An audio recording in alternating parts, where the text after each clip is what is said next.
আজ কিন্তু ভীষণই ব্যস্ততার মধ্যে দিয়েই সকালটা শুরু হয়েছে। কেন তা তোমরা টাইটেল আর থাম্বনেল দেখেই বুঝে গেছো। একটা জায়গা থেকে আরেকটা জায়গায় শিফট হতে গেলে যে কতটা ঝামেলা, সেটা একমাত্র যারা এরকম শিফট হয় এক জায়গা থেকে আরেক জায়গা তারাই বোঝে। তো যাই হোক, এখানে এসেও আমি প্রায় 15টা দিন হলো কাটিয়েছি। তো যার কারণে এখানেও কিন্তু অনেক জিনিস হয়ে গেছে এই 15টা দিনে। তো সেই সমস্ত জিনিস প্যাকিং করতে হবে, এক ধার থেকে সব কিছু গোছাতে লাগবে, কারণ আজকেই আমরা কোয়ার্টারে শিফট হব। কালকে যদিও বা রাত্রে তোমাদের দাদাভাই বলেছিল আজকে কোয়ার্টারে যাচ্ছি, তাই কিন্তু আমি কাল রাত থেকেই বেশ কিছু ব্যাগ গুছিয়ে রেখেছিলাম। আর যেগুলো গুছানো হয়নি, যেমন ধরো ঘুমানোর সময় তো বেড এগুলো তো লাগবেই না রাতে, তো তার জন্য এগুলো কাল থেকে প্যাকিং করিনি। মোটামুটি টুকিটাকিভাবে আর কি যতটা সম্ভব হয়েছে ততটাই কিন্তু গুছিয়ে রেখে দিয়েছিলাম। তো সকাল থেকে উঠেই তোড়জোড় শুরু। এইদিকে ঈশানীয় ঘুম থেকে উঠে ওই যে দেখো একটা চিপসের প্যাকেট হাতে নিয়ে নিয়েছে, তো ওটাই খাচ্ছিল। আর আমি এই যে হিটার টিটার বন্ধ করে ওগুলোও সব প্যাকিং করে নিচ্ছি, কারণ সবই কোয়ার্টারে নিয়ে যেতে লাগবে। ভাই দেবে কেমন আছো বলো আগে সবাই। আশা করছি সবাই অনেক ভালো আছো, সুস্থ আছো। সকলের সুস্থতা কামনা করে আজকের নতুন আরও একটা ফ্রেশ ব্লগ শুরু করছি। আশা করছি এই ব্লগটা তোমাদের অনেক অনেক ভালো লাগবে। তো এই যে দেখো, এই বালিশটা নিয়ে এসেছিলাম এই ব্যাগের মধ্যে, এই কভারের মধ্যে, কিন্তু কভারটা দেখছি ছিঁড়ে গেছে। তো যাই হোক, একেবারে সকাল সকালই সব কিছুটা ভাঁজ করে গুছিয়ে নিচ্ছি, কারণ তোমাদের দাদাভাই বলেছে 11টা থেকে ও ছুটি পাচ্ছে আর কি। ছুটি আউটপাস পাবে 11টার সময় থেকে, তো তখনই আসবে। আর এখানে যেহেতু শীতকাল, ঘুম থেকে উঠতেই এমনি লেট হয়ে যায়। ঘুম থেকে উঠতেই 9টা 9:30 ঘুম ভেঙে যায়, কিন্তু বিছানা ছাড়তে একদমই ইচ্ছে করে না। গুড মর্নিং, কেমন আছো সবাই? হোপ কি তোমরা সবাই অনেক ভালো আছো, সুস্থ আছো। সকলেই সুস্থতা কামনা করে আজকে নতুন একটা ফ্রেশ ব্লগ শুরু করছি। মামা ভালো, হ্যাঁ ঠিক আছে, তুমি খেলো। তো আজকে হচ্ছে এখান থেকে আমরা চলে যাবো। তো ভেবেছিলাম কালকে হয়তো যাবো, কিন্তু না, আজকে তোমাদের দাদা ভাই বললো যে কোলে হবে না। আজকে তোমাদের দাদা ভাই ও ছুটি পেয়েছে বলতে যেরকম হয় না আউটপাস, তো ওটা আজকে দিয়েছে, তাই ঠিক আছে। তো হ্যাঁ থাকুক, তো তার জন্য আজকে আমরা যাব। তো তাই সকাল থেকে ঘুম থেকে উঠেই সমস্ত কিছু প্যাকিং চলছে। যদিও কাল রাতে আমি বেশ কিছু প্যাকিং করে রেখেছিলাম, তাই ঘর চারিদিক ছড়ানো ছেটানো রয়েছে, বুঝতেই পারছো প্যাকিং করার সময় যা হয়। আর ঈশানী আজকে ঘুম থেকে উঠেই কালকে চিপস খাবে ভীষণ বায়না করছিল, তো দোকানে নিয়ে গিয়ে একটা চিপস কিনে দিয়েছিলাম। সকাল সকাল ঘুম থেকে উঠে ঠিক চিপসের কথা মনে আছে, প্যাকেটটা নিয়ে এসে বসে পড়েছে, বদমাস। চলো এখন ঝটপট করে প্যাকিং শ্যাকিং করি, তারপরে একটু খাবার বানাবো। খেয়ে দিয়ে আমরা ঠিক ওই 11টা 11:30 নাগাদ এখান থেকে বেরিয়ে যাবো। তো চলো পুরো ব্লগ কন্টিনিউ দেখতে থাকো, আশা করছি অনেক ভালো লাগবে।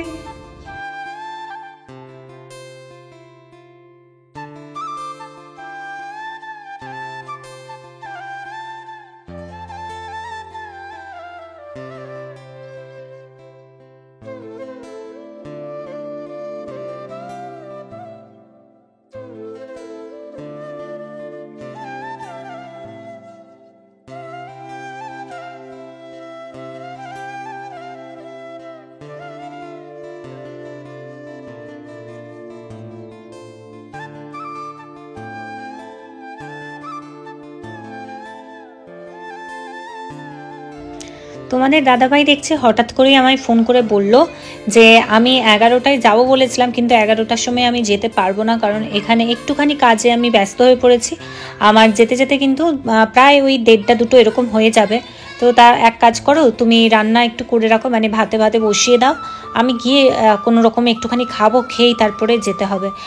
ও যদিও বা আউটপাসটা পেয়েছিল ধরো 10টা থেকে 4টে পর্যন্ত, কিন্তু তার মধ্যে ও যদি 2টোর সময় এখানে আসে, খাওয়া দাওয়া করে গিয়ে যখন আমরা আর হাতে হয়তো ওই 1.5-2 ঘন্টার মতো থাকবে।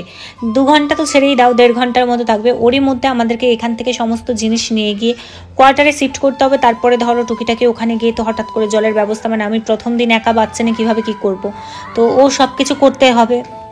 তো তার জন্যই আর কি তাড়াহুড়ো করে আমি এখানে এই যে দেখো একটু চাল ধুয়ে নিচ্ছি, দিয়ে ভাত বসাবো। তো অনেকেই আমাকে একটা প্রশ্ন করেছিল আগের দিনের ব্লগে, আমি সেখানে উত্তর করতে পারিনি, রিপ্লাই দিতে পারিনি, কারণ আমি ভুলে গেছিলাম। তো এই ব্লগে সেই রিপ্লাইটা করছে। আমাকে অনেকেই জিজ্ঞাসা করেছো যে দিদিভাই তুমি কেন বলছো যে 2.5-3 মাসের জন্যই ওখানে আছো। আসলে বলে রাখি যে তোমাদের দাদাভাইয়ের পোস্টিং হয়তো চেঞ্জ হতে পারে, হয়তো এখনও কনফার্ম না, বলতে পারো প্রায় 80% চেঞ্জ হওয়ার কথা আছে। তো যখন ওর পোস্টিং চেঞ্জ হবে তখন তো আর সেখানে আমি যেতে পারবো না। তো তার জন্যই হচ্ছে এখানে হয়তো ওই আর 2-2.5 মাসের মধ্যেই ওর পোস্টিংটা চেঞ্জ হবে, তাই আমি বললাম যে আমি এখানে 2.5-3 মাসই আছি, কারণ অলরেডি আমি 15 দিন হয়ে গেল এখানে চলে এসেছি, তো তার মধ্যে আর 15টা দিন আর ওইদিকে 2 মাস এরকম আর কি ব্যাপারটা। তো তার জন্যই আর কি বলেছিলাম। আরও একটা কথা, একজন আমায় বলেছিলে যে তুমি তো আগে বলতে তোমার বর যেখানে থাকে ওখানে কোয়ার্টার নেই, তাহলে তুমি এখন কিভাবে কোয়ার্টারে এলে? তো তাকে বলি যে আসলে আমি তখন এটা বলেছি যে আমার বর যেখানে থাকে কোয়ার্টার নেই, মানে কোয়ার্টার তখন খালি ছিল না। আমি এই কথাটা অনেকবার বলেছি যে কোয়ার্টার তখন খালি ছিল না, যার কারণে কোয়ার্টার নেই বলেছে, এখন কোয়ার্টার খালি হয়েছে, তো যার কারণে অ্যাভেলেবেল হওয়াতে তোমাদের দাদাভাই কোয়ার্টারটা পেয়ে গেছে, তাই আমি এখন এখানে এসেছি। আশা করি প্রশ্নের উত্তর পেয়ে গেছো। তো যাই হোক, এখন দেখো ঈশানীকে খাওয়াচ্ছে, আর বাচ্চাকে খাওয়ানো পৃথিবীর সবথেকে বড় একটা মানে দায়িত্ব আর কষ্ট বলতে পারো। ওকে খাওয়াতে যে কত সময় লাগে, এক এক দিন তো খুব ভালো মনে খেয়ে নেয়, মানে একটুও বিরক্ত করে না আমাকে, মানে তাড়াতাড়ি করেই খেয়ে নেয়, আর এক এক দিন বাবা খেতেই চায় না। তো যাই হোক, আজকে ওরকম একটা দিন ছিল, খেতেই চায়নি। আর যেহেতু আমরা এই ঘর থেকে বেরিয়ে যাব, তাই ঘরটা না পরিষ্কার করে গেলে কেমন একটা হয়, তাই না? তো এখন আপাতত যতটা পরিষ্কার করা যাচ্ছে করে নিই, তারপরে আবার সমস্ত জিনিসপত্র বাইরে বের করে, মানে আমরা যে গাড়িতে যাবো আর কি, গাড়িতে তোলার পরে ঘরটা এসে আরও একবার পরিষ্কার করে দেবো, এরকমই ভেবেছি। কারণ একবারে তো সমস্ত কিছু বের করানো সম্ভব না। ধরো যতই বলো, একটা রুমের মধ্যেই এতদিন ছিলাম, ওই রুমের মধ্যে যতই ঝাড়ু লাগাই বা যাই করি, প্রতিদিন তো বেড তুলতাম না, কারণ একবার বেড তুললে আবার ফেলবো কোথায়, মানে ঈশানী দাঁড়াবে কোথায়, এইসব নিয়ে আর কি হতো না। তো বাইরে বাইরে দিয়েই সবসময় পরিষ্কার করতাম। তো আজকে বেড টেড তুলে তারপরে যেহেতু কাল সন্ধ্যেবেলা থেকেই কিছু রান্নাবান্না করিনি, তাই ওই যে বাইরে থেকে একটুখানি পিৎজা টিজ্জা এইসব এনেছিলাম, ওই জন্য এত কাগজপত্র হয়ে গেছে। তো যাই হোক, পুরো ঘরটা এখন আপাতত বাইরে দিয়ে ভালোভাবে পরিষ্কার করে নিয়েছি, এরপর আবার একবার জিনিসপত্র বের করে পরিষ্কার করে নেবো। আর যেখানে যা ছিল মোটামুটি আমার প্রায় গোছানো হয়ে গেছে, শুধু কিচেনের জিনিসগুলো একটু একটু রয়ে গেছে, এই হচ্ছে ব্যাপার।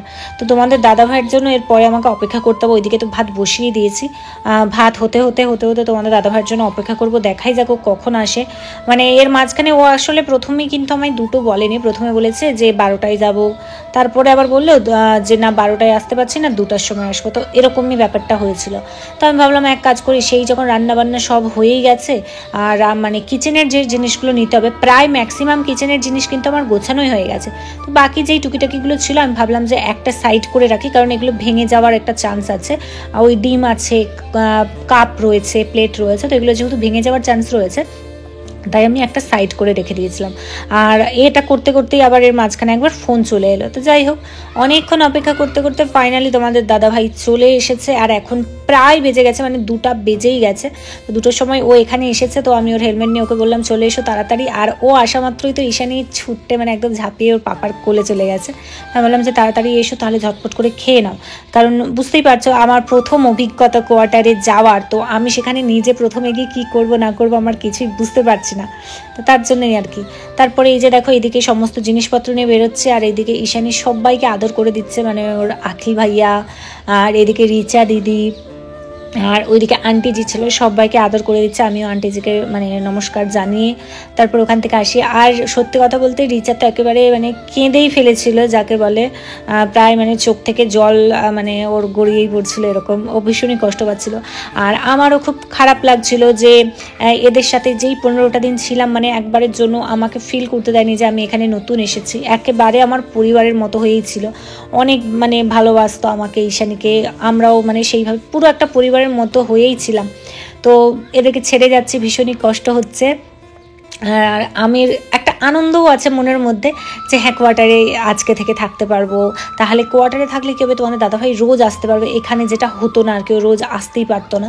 তো কোয়ার্টারে হলে ও রোজ মানে অন্তত একবার করে তো অন্তত আসতে পারবে, তাই না? ওইদিকে ও তো জিনিস সমস্ত ক্যারি করতেই ব্যস্ত, আর আমি এদিকে এদের সাথে একটু কথা বলে নিচ্ছিলাম। যখনই বেরোবো করছি তখন দেখছি রিচা একদম কাঁদো কাঁদো চোখে, তো তার জন্য আবারও ওর কাছে আমি যাই, গিয়ে ওকে একটু আদর করছিলাম, আর ওকে আমি বলছিলাম যে যখন মানে কষ্ট পেও না, যখন আমি বেরোবো আর কি, তো তখন তোমায় ফোন করে নেবো, তুমিও চলে আসবে। আর পাশেই মানে এদের ঘরের জাস্ট পেছনেই আমি কোয়ার্টারটা পেয়েছি আর কি, মানে এই যে গেস্ট রুমটা রয়েছে এরই পেছনে আমি কোয়ার্টার পেয়েছি। তো তার জন্য আমি বললাম যে একদম কষ্ট পেও না, আমি যখনই বেরোবো এখান থেকে তখনই তোমায় ফোন করব, তুমি আসবে। আর তার থেকে বড় কথা, কোয়ার্টারে তোমরাও চলে আসবে, আমিও এখানে এসে এসে দেখা করে যাব, এটা তো কোনো ব্যাপারই না। তো তার জন্য ওই যে মানে ওর চোখগুলো দেখলে তোমরা বুঝতে পারবে যে ওর চোখটা কতটা মানে ছলছল করছে। তো যাই হোক, তারপরে হচ্ছে ওকে অনেক বুঝিয়ে বাঝিয়ে, ওই যে দেখো ওর চোখগুলো দেখেছো, মানে কান্না কান্না ভাব। আসলে ও ঈশানীকেও ভীষণভাবে মিস করছিল। ও বলছিল ঈশানী তোমায় আমি অনেক মিস করবো, আর সাথে আমাকেও মিস করবে। কারণ সত্যি কথা বলতে রিচার সাথে আমি অনেক আনন্দ করে কাটিয়েছি, অনেক গল্প করেছি। আশা করি যখন এই কেউ ধরো কোয়ার্টারে থাকো, কোয়ার্টার ছেড়ে যাওয়ার কষ্টটা আমাকে এখন থেকেই অনেকে কমেন্ট করতে শুরু করেছো, দেখবে দিদিভাই তুমি কোয়ার্টারে এসেছো যতটা আনন্দ পাচ্ছ, যখন কোয়ার্টার ছেড়ে যাবে এর থেকেও দুগুণ বেশি কষ্ট পাবে। ঠিক তেমনই আজকে কষ্টটা কিন্তু হচ্ছে, কারণ যতই হোক 15টা দিন এদের সাথে কাটিয়েছিলাম একটা ফ্যামিলির মতো করে। তার সাথে একটু আনন্দও আছে, কারণ আজ থেকে নতুন করে কোয়ার্টারে যেতে পারছি তার জন্য। আর এই যে কারটা, এটা কিন্তু এই মানে সাহেবদের, মানে এই সাবদের হচ্ছে গাড়ি। তো ওরা বললো যে আমাদেরই গাড়িটা নিয়ে যাও, কোনো অসুবিধা নেই, এই বাইরে থেকে আর যে সিভিল গাড়ি হয় সেগুলো আর হচ্ছে করতে হবে না, তুমি এই গাড়িটাই নিয়ে চলে যাও, এই গাড়িতে করেই তোমাদের যা মালপত্র আছে 2বার ধরে এসে নিয়ে চলে যাও, আর পাশেই যেহেতু। তো তার জন্য এই যে দেখো এইগুলো সব এখন মানে ওপরে ব্যাগে করে বয়া চলছে। তোমাদের দাদাভাইকে খুব সম্ভবত ওখান থেকে আবার ফোনও চলে এসছে যে ওকে যেতে লাগবে আর কি। তো ও বললো যে হ্যাঁ হ্যাঁ আমি আসছি আর একটুখানি। এখনো অনেক জিনিস এখানে, এতগুলো জিনিস আপাতত জমা হয়েছে। চলো, ঘাম দিয়ে দিয়েছে গো আমার বরটাকে।